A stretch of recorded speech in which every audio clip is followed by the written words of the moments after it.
کوي مولانا پدې نه خلاصيږي چې د تصویر اوالی او ټول شپه ذکر کوي ټول ورځ روزه نیسي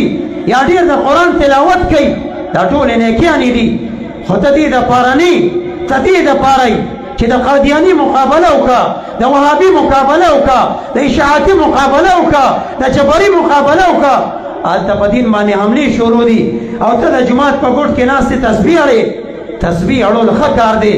خو که دومره د شوق و علم به دې نه کولو چې علم دې وکړو او حق مسله پټې یا نشي بیانولی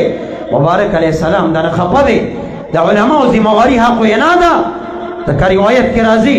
چاته چې یوه مسله معلومه وي علم ورته وي او دنه د مسلې تپوس وشي فکتمه دې پټه کړي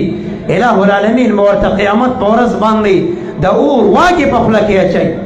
دا مسند څه اسان څیز نه دی دا د اور په کرسۍ باندې ناسته ده قسم بالله چې څومره مخالفتونو سره موږ مخ یو بله شپنۍ خبره ده ما تاسو ته ولې وی چې د شپږم تیر نوالي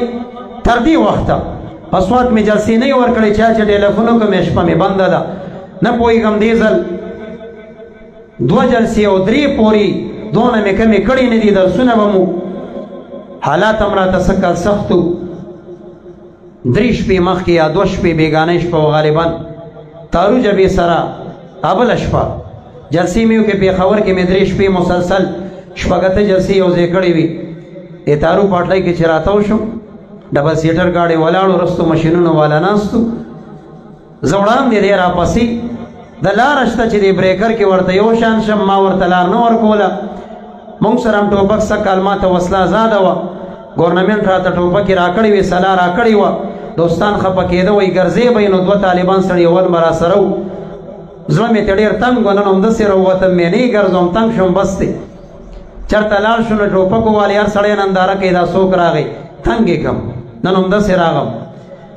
تاسې یو ځای کې را سره یو شان شو خو چې د شي شیخ کته کولې موږ ورته دانې خېجولې وي مې زم د نابغه صاحب په غېږه کې او د غیرت غېږه کې ما پرورش کړی دی په بند په مسله باندې بند مولا نیم د افغانستان غرو کې مې شپې سبا کړي دي مې زه انشاءالله مخکې کې به مې نه تیار یم درته هغه پوه شو وروستو مشینونو والا ناستو موږ دانې خېجولې وي هغه چې بریکر کې ځان سمولو لټې والو زه دې دوه قدمه وروستو شوم مخکې راړو بیا هغه ځای کې زه مخکې وروستو شوم مقصد مې دا دومره سختیانو سره مخ چې شپه ورځ راپسې تکل قسم بالله که د شوقی ګرځوم څه کال د امارت مجاهدین را سره و سړي اور زه په دې نیم خوشحاله چې زه وګرځوم یا د شوق نه یې ګرځوم حالات داسې جوړ خو موږ بیا هم داسې نه کوو ولې رسول الله مبارک د دین په خدمت خوشحالیږي موږ ناستې دپاره نه یو چې کینو یا د ښځې مینه یا د بچي مینه یا راباندې دا غالبه شي نه که چېرته د علماو په سینو کې هم دا غالبه شوه یا د چا یرې په زړه کې کېښودي فلاني ځای کې خطر دی او فلاني ځای کې خطر دی او یره ده ځان ته وارث د پیغمبر بیا مه وایه که چېرته د مبارک علیه السلام وارث سي حق وینا به کې د عقیدې او د مذهب دفاع به کې زما خړسري پتلو باندې د عقیده نه یتیمه کېږي څومره علما مخور دنیا نه لاړه الله نور پیدا کړي خدا په موږ باندې امتحان دی علما که د رسول الله مبارک دیدار غواړي نو دوی به دا درود هم وایي دوی به د سنتو اتباع کوي خو دوی به ګورې ورسره حق وینا کوي مانه د بعضې علما نه خفه کېږي چې په ګوټونو کې ناست دي وایي د حق وینا ټیم نه دی دا څه شو ټیم دی زم کور کښېنم تم کور کښېنه دا دومره عوام چې ګڼ تعداد کې راغلي دي دته زه وهابي ونه ښیم دته زه شیعه ونه ښیم دته زه قادیاني ونه ښیم دته جبري ونه ښیم دته مشبهه معطله دا غلط خلک ونه ښیم او تسبیح راوالم او ګوټ کې کښېنم او سبا د عوام ټول شیعهګان شول یا وهابیان شول او ما ته رسول الله مبارک د قیامت په ورځ ووایي چې ما خو تعالی اله العالمین سینه کې علم ښیو تا سره زړو ته ولې د جومات په ګوټ کې ناست وي او زما د دین خدمت ته نه کولو روایات به د مشکات راوالي یو ځای بل ځای نه وایي دا د ناستې ټیم دی په سوړه کې نه نوځه هلکه دا هغه ټیم نه دی